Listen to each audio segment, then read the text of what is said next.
The effects of the coronavirus are continuing to blight Spain. It's already Europe's most infected country, and infection rates continue to accelerate. Even so, operations are underway to get schools up and running by next week.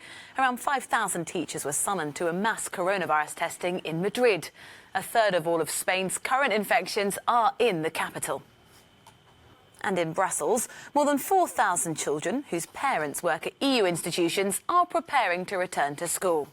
But there are remaining concerns about health precautions being put in place and also potentially overcrowded conditions in classrooms.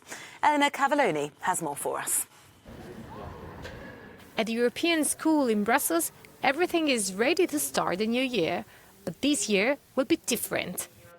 As you can see, the desks are in rows, and my style of teaching as an Irish teacher would never be like this. I would have them in groups of 4 or 6, so there could be communicative learning. But unfortunately, I've had to distance this in the same way, my desk and the board from the children. This European school welcomes the children of those working in the European institutions.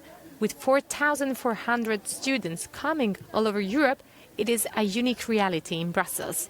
It has 8 language sections, but often students mix with each other throughout classes. Parents claim that the school hosts more students than its capacity, and this is worrying during a pandemic. So common spaces, like over here, or our canteen, they get incredibly crowded at lunchtimes, at breaks, and this is a huge concern for people, how the overcrowding will be handled, how the mixture of students coming from different places. We were hoping for a little bit more guidance, especially already by this time. But the director explains that the school follows Belgian rules, wearing masks, maintaining social distancing and hand washing. To figure it out for themselves.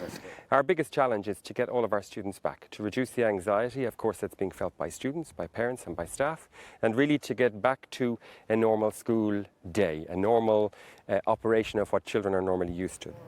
However, some students will miss the first day of school.